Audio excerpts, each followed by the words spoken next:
Hello అందరికీ, welcome back to my channel. ఈరోజు వచ్చేసి నేను చౌచౌతో కూటు చేస్తున్నాను. అదేమండి మన బెంగళూరు వంకాయ అంటాం కదా, దానికి కావాల్సింది కందిపప్పు. మనం పచ్చని పప్పుతో కూడా చేసుకోవచ్చు.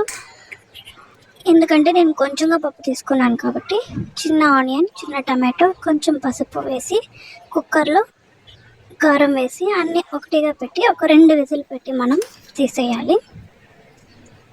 పప్పు అనేది కొంచెం ఉడికితే సరిపోతుంది.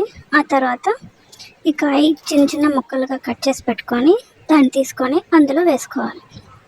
ఇది వేసిన తర్వాత ఎక్కువసేపు ఉడకకూడదు, చాలా విజిల్ రాకూడదు.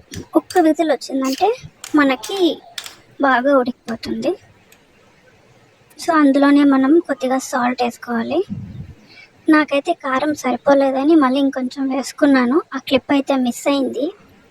అన్నీ వేసి మూత పెట్టి విసిల్ పెట్టి ఒక 2 విసిల్ సరిపోతుంది, బాగా ఉడికిపోతుంది. నెక్స్ట్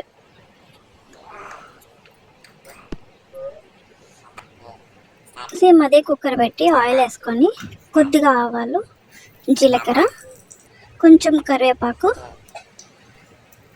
ఈ కర్రీకి ముఖ్యంగా వచ్చేసి కొత్తిమీర అనేది ఫ్రై చేసుకుంటే మనకు టేస్ట్ అనేది చాలా బాగుంటుంది. కొత్తిమీర కూడా వేసుకొని లైట్గా ఫ్రై చేసుకోవాలి. ఇలా ఫ్రై అయిన తర్వాత మనం ముందుగా ఉడికించి పెట్టుకున్న కర్రీ ఉంది కదా, దాన్ని తీసుకొని అందులో వేసుకొని ఒక 2 సెకండ్స్ ఉడికించుకోవాలి. ఈ ప్లేస్లో నేను కారం అనేది కొద్దిగా యాడ్ చేశాను, సరిపోలేదని.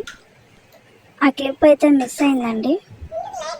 సో ఒక 5 మినిట్స్ ఉడికిన తర్వాత దించేసుకొని మనం వేడి వేడి అన్నంలో ఈ కర్రీ వేసుకొని తింటే చాలా బాగుంటుంది.